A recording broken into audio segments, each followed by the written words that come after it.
तो फिल्म की शुरुआत में हमें बताया जाता है कि एक मेडिकल कंपनी रिसर्च करके एक ऐसी दवाई बनाने की कोशिश कर रही है जिससे शुगर का इलाज किया जा सकता है। कंपनी इस दवाई को बनाकर अपनी लैब में खुफिया और गैर कानूनी तरीके से मरीजों पर एक्सपेरिमेंट कर रही है, मगर एक्सपेरिमेंट से लोगों को साइड इफेक्ट्स हो गई, यानी लोगों की शुगर इस दवाई से ठीक तो नहीं हुई मगर बुरे असरात उनके जिस्म पर पड़ गए हैं, जिस वजह से वो ज़ॉम्बी वायरस का शिकार हो रहे हैं। लेकिन इसके बावजूद भी कंपनी अपनी रिसर्च बंद नहीं करती। कुछ वक्त के बाद हम उस कंपनी की लैब का एक खुफिया रास्ता देखते हैं जहाँ से एक लड़का बाहर निकल रहा होता है जो कोई आम इंसान नहीं था बल्कि दवाई के नुकसान से वो पूरा ज़ॉम्बी बन गया था। वो अब उठता है और पास के गांव में जाने लगता है। इसी गांव की सड़क पर हम एक गाड़ी को जाता हुआ देखते हैं जिसमें एक कपल था और जिस सड़क से वो जा रहे थे यहाँ कोई कटीली चीज पड़ी हुई थी जिसकी वजह से उनकी गाड़ी का टायर पंचर होने की वजह से एक्सीडेंट हो जाता है। उनकी गाड़ी पुल के किनारे से आके टकरा जाती है। तभी अचानक से वहाँ एक मैकेनिक आ जाता है जिसका नाम जून होता है जो इस कपल की मदद करने लगता है। तब हमें पता चलता है कि वो कटीली चीज सड़क पर इसी नहीं रखी थी ताकि किसी का टायर पंचर हो जाए और उसे कोई कस्टमर मिल जाए। अब उनकी गाड़ी ठीक करने के लिए वो पास में बने गांव में लेकर जाता है क्योंकि इसका घर उसी गांव में था। फिर सुबह होने तक उनकी गाड़ी ठीक हो जाती है। तब उन लोगों को गाड़ी ठीक करने का बिल दिया जाता है जो जरूरत से भी ज्यादा ही था, इसीलिए वो कपल इन्हें नगद पैसे नहीं देते बल्कि वो कार्ड देते हैं बिल चुकाने के लिए। तब ये बात जून को पसंद नहीं आती। इतनी ही देर में अंदर से जून की वाइफ और बेटी बाहर आती है जो गोश्त काटने वाले औजार दिखाकर उन्हें डराने की कोशिश करते हैं। तब ये देखकर वो कपल घबरा जाता है और बेचारे पैसे देकर फौरन ही वहाँ से चले जाते हैं। उधर वो ज़ॉम्बी जो उस रास्ते से निकला था वो गांव तक आ गया था और क्योंकि उसे बहुत भूख लगी थी इसीलिए वो लोगों को पकड़ने की कोशिश कर रहा था। मगर हम देखते हैं कि ये ज़ॉम्बी बाकी ज़ॉम्बी से बिल्कुल ही अलग होता है, यानी जहाँ बाकी ज़ॉम्बीज गुस्से वाले ताकतवर होते हैं तो उनकी निस्बत ये बिल्कुल कमजोर था और किसी पर भी हमला नहीं कर पा रहा था। यहाँ तक कि बच्चे भी इसे आराम से परेशान कर रहे थे और ये कुछ भी नहीं कर पा रहा था। मगर तभी यहाँ एक डॉग आकर उस ज़ॉम्बी के पीछे पड़ जाता है जिससे बचने के लिए वो भागकर एक वॉशरूम में आकर छुप जाता है। लेकिन डॉग वहाँ से जा ही नहीं रहा था और लगातार उस पर भौंक के ही जा रहा था। तब उसकी आवाज सुनकर उस मैकेनिक जून के डैड बाहर आ जाते हैं जो देखते हैं कि डॉग दरवाजे की तरफ देखकर भौंक रहा है, इसीलिए वो चेक करने के लिए अंदर जाते हैं। मगर तभी वो ज़ॉम्बी उन पर हमला करके सर पर काट लेता है और वहाँ से भाग जाता है। जून की बेटी को हम देखते हैं जो अपने घर वापस आ रही थी तो तभी उसे अपने सामने वही ज़ॉम्बी आता हुआ दिखाई देता है जो उसे काटने के लिए आराम आराम से उसके पास आ रहा था। पर अगले ही पल वो डॉग दोबारा वहाँ आकर उसके पीछे पड़ जाता है जिससे बचने के लिए पहले जून की बेटी भागती है और पीछे पीछे वो ज़ॉम्बी। अब तभी जून के भाई को भी हम इसी सड़क पर देखते हैं क्योंकि वो शहर अपने जॉब के सिलसिले में गया था मगर काम नहीं हुआ तो अब वो अपने गांव वापस आ रहा था। जब वो दिखता है कि जून की बेटी यानी मेरी भतीजी के पीछे डॉग पड़ा हुआ है तो वो भी उसके साथ भागने लगता है। उनके पीछे ही ज़ॉम्बी भी था मगर तभी यहाँ अचानक जून भी अपना ट्रक लेकर आ जाता है जिससे फौरन ही वो ज़ॉम्बी टकरा जाता है और सीधा जाकर सामने बने खेतों में गिरता है। ये देखकर वो तीनों काफी डर जाते हैं क्योंकि उन्हें लग रहा था कि शायद ये कोई इंसान था जो टकराने की वजह से अब मर गया है। मगर अगले ही पल वो ज़ॉम्बी दोबारा से उठ खड़ा होता है जिसे देखकर वो काफी हैरान रह जाते हैं। तभी वो डॉग यहाँ आकर दोबारा से उसके पीछे पड़ जाता है जिस वजह से ज़ॉम्बी को यहाँ से भागना पड़ता है। फिर अब जून और उसकी फैमिली वापस घर आ जाती है। वो अभी भी काफी हैरान थे और इसी बारे में बात कर रहे थे कि आखिर ऐसा कैसे हो सकता है, इतना बुरा एक्सीडेंट होने के बावजूद भी वो आदमी जिंदा कैसे है और भाग भी पा रहा था, उसे कुछ हुआ भी नहीं। अब तभी उनके घर एम्बुलेंस आ जाती है जिसकी अंदर से जून के डैड बाहर आते हैं क्योंकि ज़ॉम्बी ने उनको काटकर जख्मी कर दिया था तो वो पट्टी करवाने के लिए हॉस्पिटल गए थे। अब देखते ही देखते रात हो जाती है जहाँ वो डॉग अभी भी उस ज़ॉम्बी के पीछे ही पड़ा हुआ था जिससे बचने के लिए वो जून के गिराज में आकर छुप जाता है। इसी दौरान हम जून के डैड को देखते हैं जो अपनी छोटी वैन में था मगर ये वैन कम और कोई कमरा ज्यादा लग रही थी क्योंकि उन्होंने इसे बिल्कुल रहने के काबिल बनाया हुआ था। वो यहाँ आराम कर रहे थे और साथ ही साथ उनकी ख्वाहिश भी थी जिसके बारे में वो सोच भी रहे थे। वो दरअसल एक आइलैंड पर जाना चाहते थे घूमने के लिए ताकि वहाँ वो खूब मजे कर सके और काफी इंजॉय भी कर सके, लेकिन वो जा नहीं पा रहे थे क्योंकि उनके पास तो पैसे नहीं होते और ना ही उन्हें कोई ऐसा जरिया मिल रहा था जिसके जरिए वो पैसे जमा कर सके। मगर तभी उनके जिस्म का टेम्परेचर बढ़ने लगता है क्योंकि ज़ॉम्बी इन्होंने काट लिया था, जिस वजह से वो वायरस तेजी से उनके जिस्म में फैल रहा था। उधर जॉन की बेटी को ऐसा महसूस होता है कि गैराज में कोई तो छुपा हुआ है, इसीलिए वो अपने दादा इन्हें जॉन के डैड के साथ वहाँ चेक करने के लिए जाती है। जहाँ ज़ॉम्बी को देखते ही जॉन के डैड पहचान जाते हैं कि तो वही है जिसने सुबह मुझे काटा है, और अब उसे अपना बदला लेने के लिए वो उस पर वार करने लग जाता है।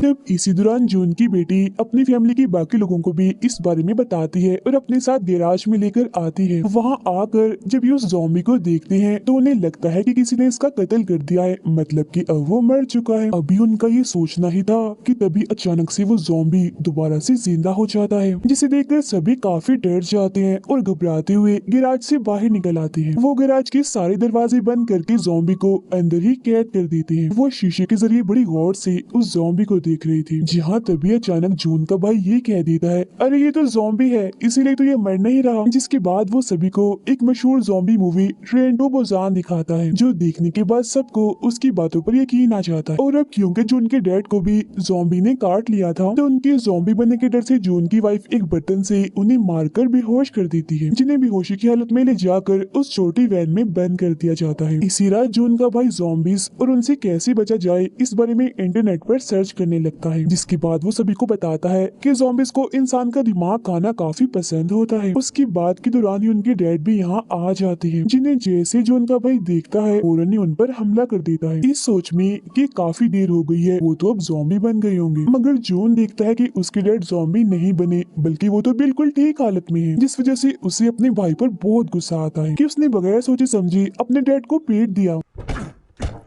इसीलिए अब जून चीजें फेंक फेंक कर अपने भाई को मारने लगता है। उधर गैराज में जून की बेटी उस ज़ॉम्बी को देखने आती है और उसे खाने के लिए वो बंद गोभी देती है, जिसे इंसानों का दिमाग समझकर वो खा भी लेता है। जून की बेटी के जाने के बाद यहाँ जून की वाइफ आ जाती है, जो एक प्लास से उस ज़ॉम्बी के सारे दांत निकाल देती है, क्योंकि अगर ज़ॉम्बी के दांत ही नहीं होंगे तो वो किसी को काटेगा भी नहीं। अब जून के डैड में हम बड़ा ही अजीब बदलाव देखते हैं। ज़ॉम्बी के काटने की वजह से वो ज़ॉम्बी नहीं बनते, बल्कि उनके जिस्म में ऐसे बदलाव होने लगते हैं जिससे वो दोबारा से जवान दिखने लगते हैं, जो देख वो खुशी खुशी गांव में घूमने चले जाते हैं। इतना बड़ा बदलाव देखकर उसके सारे दोस्त काफी हैरान रह जाते हैं और चारों तरफ से घेर कर उसे सवाल करने लगते हैं कि हमें भी वो राज बताओ जो करके तुम दोबारा से जवान हो गए हो। जिस पर जून के डैड उन सभी को ज़ॉम्बीज के बारे में बताते हैं और ये भी कि मुझे एक ज़ॉम्बी ने काटा था, मगर ज़ॉम्बी बनने की बजाय मैं जवान बन गया हूँ। जिस उन सभी दोस्त उससे मिन्नतें करने लगते हैं कि प्लीज हमें भी उस ज़ॉम्बी से कटवा दो ना, और बदले में हमसे पैसे ले लो। मगर उनकी ये सारी बातें जून का भाई सुन लेता है, और क्योंकि वो बेरोजगार था इसीलिए वो सोचता है कि क्यों ना मैं इस ज़ॉम्बी को अगवा करके शहर में बेच आऊं। फिर वो ऐसे ही करता है, मगर जब ज़ॉम्बी को वो अगवा करके ले जा रहा था तो तभी ट्रक तेज चलाने की वजह से उसे रोक लिया जाता है, और जब पुलिस वाले ट्रक को चेक करते हैं तो उन्हें वो ज़ॉम्बी यहाँ पर बंधा हुआ मिलता है। इसीलिए पुलिस जून के भाई को गिरफ्तार करके पुलिस स्टेशन ले आती है। कुछ वक्त के बाद उसकी फैमिली भी यहाँ आ जाती है, और क्योंकि जून के डैड को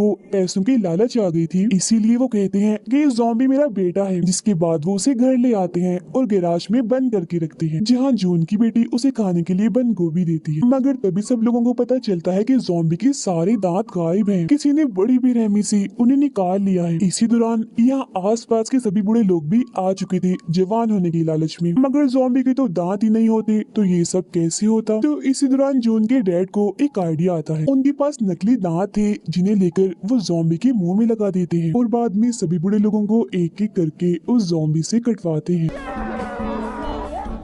जिसके बदले में उन्हें बहुत सारे पैसे भी मिलते हैं। मगर तभी यहाँ जॉन की वाइफ आ जाती है और सारे पैसे अपने पास रख लेती है। फिर अगली सुबह हम देखते हैं कि जिन जिन लोगों को उस ज़ॉम्बी ने काटा था वो एक बार फिर से जवान हो गए थे, और बड़ी खुशी और जोश में वो अपने घर से बाहर निकलते हैं। उधर जून की फैमिली में सबको पता चलता है कि जून के डैड सारे पैसे चुरा कर उस आइलैंड पर घूमने चले गए हैं जहाँ जाना उनका सपना था। अब गाँव के और लोगों को भी ज़ॉम्बी के बारे में पता चल जाता है, तो उनके सर पर भी जवान होने का भूत सवार हो जाता है, इसीलिए वो भी एक एक करके खुद को उस ज़ॉम्बी से कटवाने लगते हैं।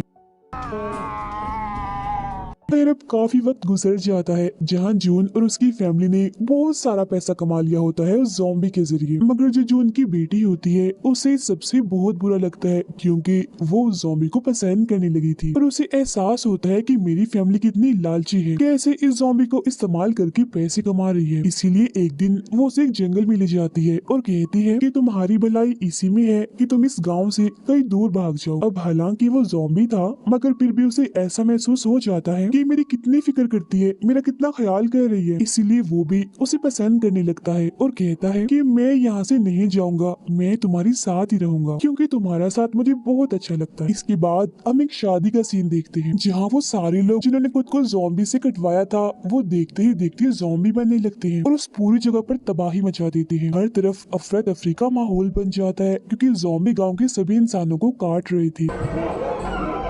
तब ये देखकर जून की फैमिली काफी डर जाती है और खुद को बचाने के लिए वो लोग अपने ही घर में छुप जाते हैं और साथ ही ज़ॉम्बी से लड़ने की तैयारियां भी करने लगते हैं। अब जून का भाई भी उस मेन ज़ॉम्बी को शहर में बेचने के लिए स्टेशन पर लाया होता है मगर यहाँ भी ज़ॉम्बी आ गए थे और तबाही मचा रहे थे। तब उनसे बचने के लिए जून का भाई मेन ज़ॉम्बी को वहीं छोड़कर गाड़ी में बैठकर वहाँ से निकल जाता है। उधर सारे ज़ॉम्बीज जून के घर पर भी हमला करके अंदर घुसने लगते हैं जिनसे बचने के लिए वो लोग अपने घर से निकलकर उस छोटी वैन में जाकर छुप जाते। इसी दौरान जून का भाई भी यहाँ आ जाता है और क्योंकि वो गाड़ी में था इसीलिए वो एक गन से चिंगारियां निकालकर सब ज़ॉम्बीज का ध्यान अपनी गाड़ी की तरफ कर लेता है, जिस चीज का फायदा उठाकर वो अपनी फैमिली के पास उस छोटी वैन में आ जाता है। अब जून की वाइफ का बच्चा होने वाला था तो उसकी तबीयत खराब होने लगती है तो जाहिर है इसके लिए उसे हॉस्पिटल ले जाया जाना था, जिसके लिए जून और उसका भाई छोटी वैन से बाहर आकर बिल्कुल ज़ॉम्बीज की तरह एक्टिंग करने लगते हैं और चलते चलते अपनी गाड़ी तक पहुंच जाते। मगर गाड़ी की चाबी तो उनके पास थी ही नहीं क्योंकि वो तो गाड़ी में थी और वो अब यहाँ से निकल भी नहीं सकते थे क्योंकि तब तक बहुत सारे ज़ॉम्बीज भी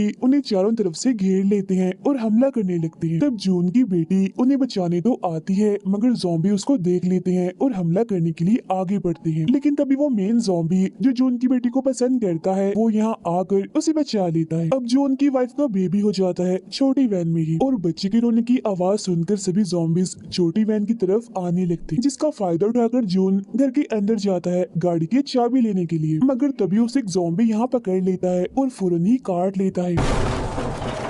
पर वो चाबी को ढूंढकर कैसे भी करके अपने भाई के पास फेंकता है और किसी तरह खुद भी घर से बाहर आकर गाड़ी में बैठ जाता है जहाँ पूरी फैमिली गाड़ी को चलाकर वहाँ से निकल जाती है। अब मेन ज़ॉम्बी बाकी ज़ॉम्बीज के साथ वहीं था और वो सभी पर पेट्रोल डालकर उन्हें जला देता है जिससे वहाँ काफी बड़ा धमाका भी होता है। अब उस फैमिली को सफर करते करते सुबह हो गई थी और जून को क्योंकि ज़ॉम्बी ने काट लिया था इसलिए अब वो भी ज़ॉम्बी बन गया था, जिससे बचने के लिए फैमिली के सभी लोग पुरानी गाड़ी से उतर जाते हैं। तभी यहाँ जून के डैड भी अपना आइलैंड वाला ट्रिप खत्म करके वापिस आ जाते हैं और सबको हाय कहते हैं। अब सबसे पहले ज़ॉम्बी ने इन्हीं जून के डैड को ही काटा था मगर हैरत वो ज़ॉम्बी नहीं बने थे, वो बिल्कुल ठीक थे। तो इससे लोगों को पता चलता है कि जून के डैड के जिस्म में इस ज़ॉम्बी वायरस से लड़ने की एंटीबॉडी है, यानी एक किस्म का एंटीवायरस जिससे इस वायरस का तोड़ हो सकता है और वो अपनी इस ताकत से सभी ज़ॉम्बीज को ठीक कर सकते हैं काट कर। और इसके बाद पूरे मुल्क का बुरा हाल दिखाया जाता है क्योंकि वायरस काफी तेजी से फैल चुका था, जहाँ एक जगह हम बहुत सारे ज़ॉम्बीज को लाइन में खड़ा हुआ देखते हैं क्योंकि जून के डैड सभी को एक एक करके काट रहे थे, जिससे सभी का ज़ॉम्बी वायरस खत्म हो रहा था और वो ठीक होकर वापस इंसान बन रहे थे, जिसके बदले में लोग उन्हें बहुत सारे पैसे देते हैं। इसके बाद जून के डैड अपने ही बेटे जून और उस मेन ज़ॉम्बी को भी काट कर बिल्कुल ठीक कर देते हैं, जहाँ वो अब पूरा इंसान बनकर इन्हीं लोगों के साथ रहने लगता है और यहीं पर ये फिल्म खत्म हो जाती है।